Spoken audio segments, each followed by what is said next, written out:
Il est le plus grand lac naturel de France avec ses 18 km de long et ses 45 km² de superficie.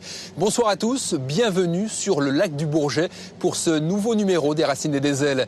Une émission que nous allons consacrer ce soir à la Savoie à l'occasion du 150e anniversaire de son rattachement à la France. Témoin de la longue et passionnante histoire de la Maison de Savoie, cette abbaye cistercienne que vous découvrez derrière moi, l'abbaye royale de Hautecombe fondée au XIIe siècle, un édifice qui surplombe le lac et qui abrite les tombeaux des princes, des ducs et des rois de la Maison de Savoie. Savoie, un nom de dynastie, mais aussi une terre dont les paysages sont d'une exceptionnelle beauté. Ce soir, vous allez bien sûr découvrir la Savoie des montagnes, mais aussi celle des lacs, à l'image donc du lac du Bourget. Et ce n'est d'ailleurs pas un hasard si, à la belle époque, toute l'aristocratie européenne aimait prendre les eaux ici, du côté d'Aix-les-Bains.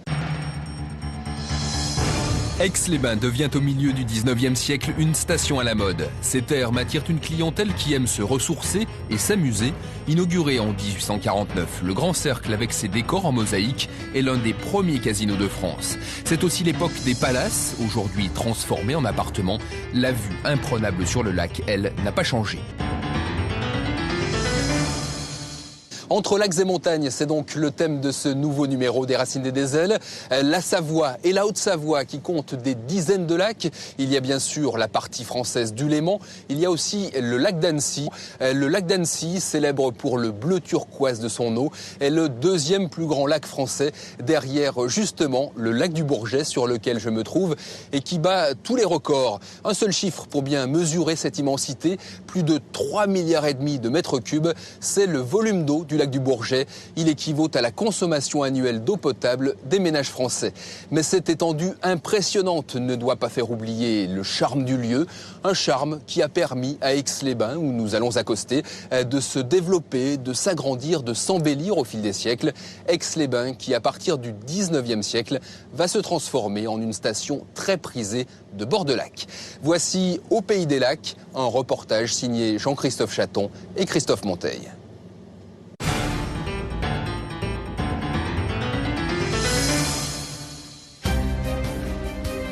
Les pays de Savoie, entre ciel et terre, avec ses sommets, mais aussi ses lacs. La région en compte des dizaines, de toute taille, de toute nature, de toute beauté. Des points de repère pour les hommes, des sources d'eau pour nos villes et nos villages. L'un des plus majestueux est le lac du Bourget.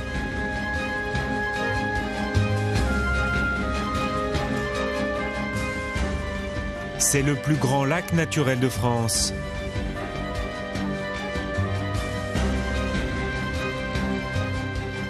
Un décor préservé où furent écrites quelques-unes des grandes pages de l'histoire du comté de Savoie.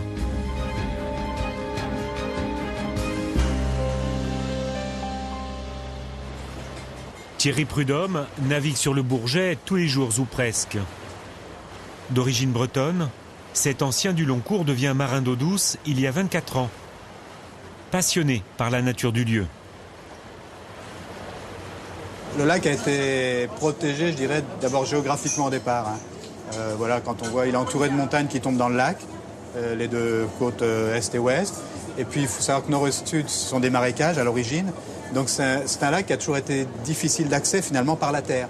Ce qui fait que le lac n'est pas devenu un lac balnéaire, entre guillemets. Les gens qui voudraient venir se baigner dans le lac peuvent se plaindre du peu d'accès, des peu de plages. Et puis les plages ne sont pas forcément ce qu'on souhaite avec des plages de sable blanc. Mais bon, par contre, c'est vrai que voilà, ça a sauvé le lac d'une urbanisation, de construire des routes tout autour. Et finalement, par la force des choses, le côté sauvage a été préservé. Un site sauvage et riche en anecdotes que Thierry aime raconter aux visiteurs de passage. Tout au sommet de la montagne, vous avez une grosse construction là-haut qui est le café-restaurant du belvédère de la Chambotte. Café-restaurant qui a été aménagé avec une terrasse au-dessus des falaises à 700 mètres d'altitude, donc 469 mètres au-dessus de la surface du lac. C'est un des plus beaux points de vue d'altitude sur le lac du Bourget. Et la reine d'Angleterre, la reine Victoria, qui fréquentait Aix, est allée à plusieurs reprises là-haut à la Chambotte. Quand elle y allait, elle s'y rendait en chaise à porteur. La reine Victoria, subjuguée par la splendeur du panorama. À plusieurs reprises, elle quitte Londres et vient ici se reposer, assurant ainsi la notoriété d'Aix-les-Bains. Avant elle, d'autres personnalités étaient habituées du site. L'impératrice Joséphine, la reine Hortense, Sissi l'impératrice, ou bien encore le roi Georges Ier. En quelques années, Aix, petit bourg de Savoie, change de visage et devient une cité luxueuse.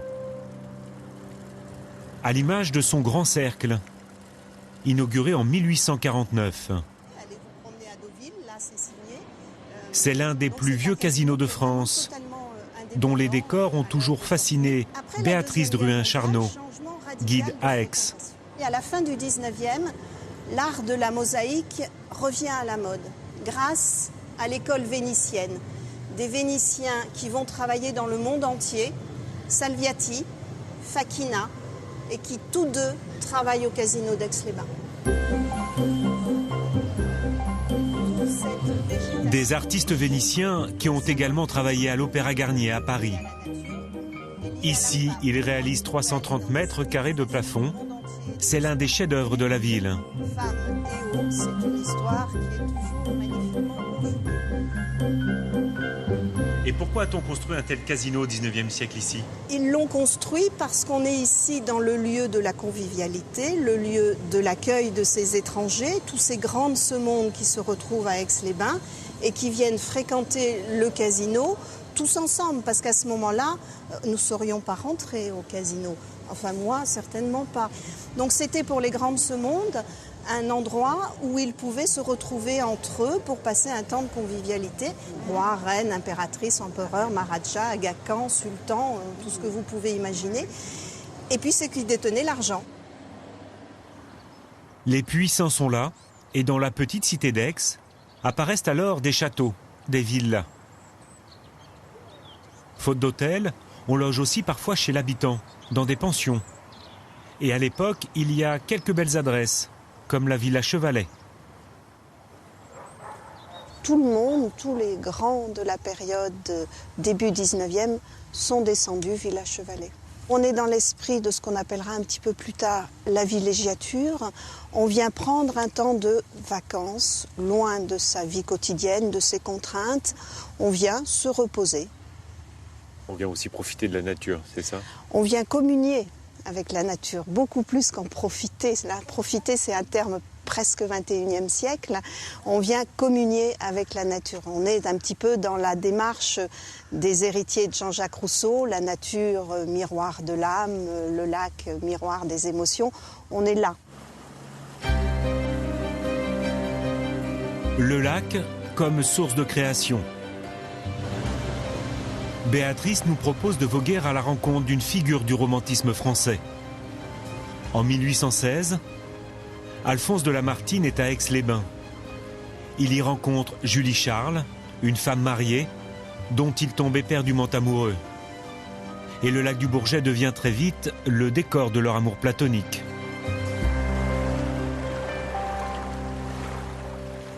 Voilà, ici vous avez la grotte Lamartine.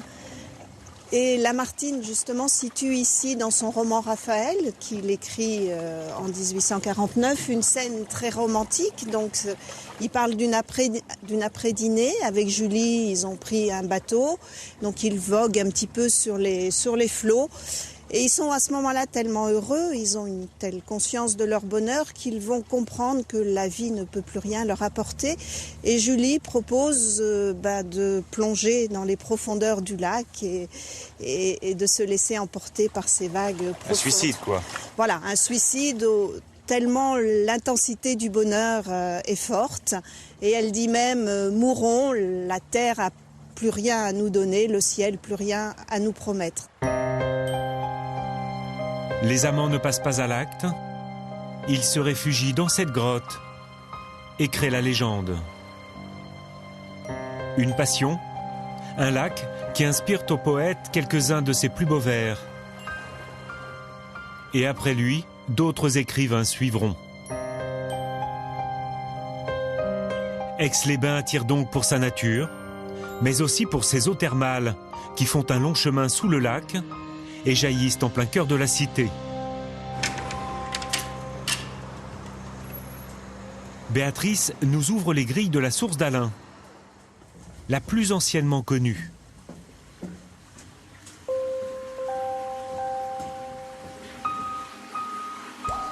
Une eau sulfurée qui sourde à 48 degrés. Les Romains sont les premiers à l'exploiter et à construire ici des thermes.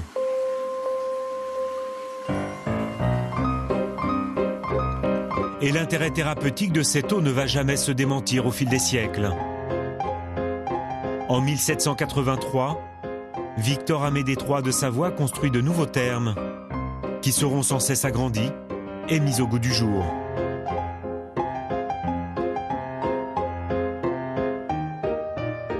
Aix-les-Bains devient l'une des plus importantes stations thermales de France.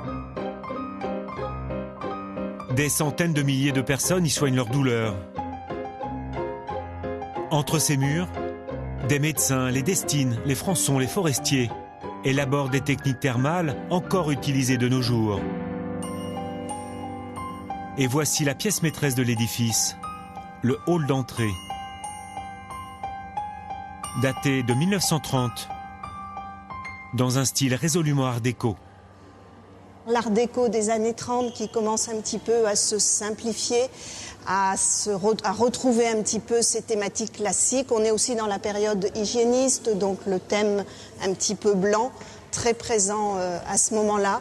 Le mariage du béton, qui pourrait peut-être être un petit peu froid, mais vous voyez qu'il est souligné dans les parties hautes par un petit ruban de mosaïque dorée pour donner une thématique un peu chaude à l'ensemble.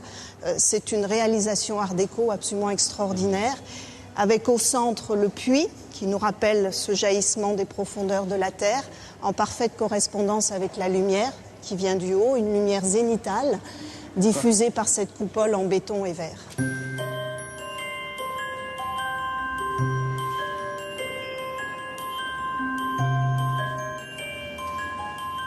Une architecture thermale élégante, mais dépassée par le confort et les conditions d'hygiène actuelles. Ces thermes ont donc été fermés aux soins il y a quelques mois et sont en attente d'une affectation.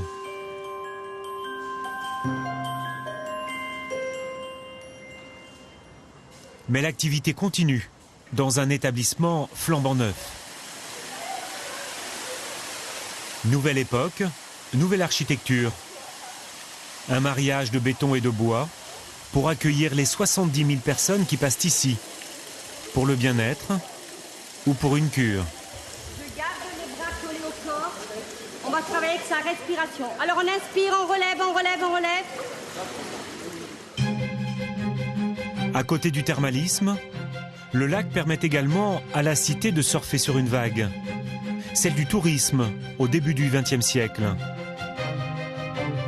Les affiches de l'époque célèbrent la splendeur des lieux et toute la joie de vivre qu'ils procurent.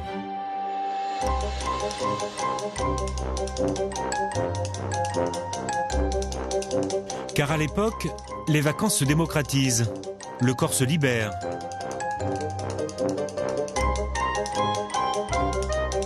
Comme à la mer, on prend le soleil et on prend des bains.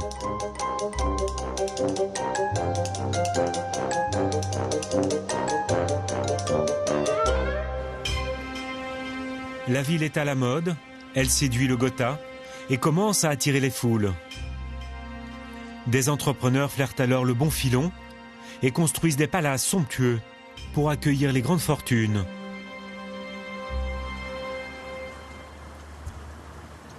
Le Splendide ouvre en 1884. Et en 1914, c'est au tour du Royal. Le Bernascon, lui, est achevé en 1900. Aujourd'hui, tous ces palaces ont été transformés en appartements. Des appartements avec vue, évidemment. Alors la vue, effectivement, elle est très belle, notamment sur le lac, les chaînes de montagnes Et puis il y a quelque chose d'extraordinaire d'ici, c'est que l'on voit les autres palaces, notamment le Mirabeau, contrefond, le Royal et le Splendide, où on pouvait se regarder, se faire valoir réciproquement. Et enfin, à l'opposé, le 5e des grands palaces d'Aix-les-Bains, le Bernascon.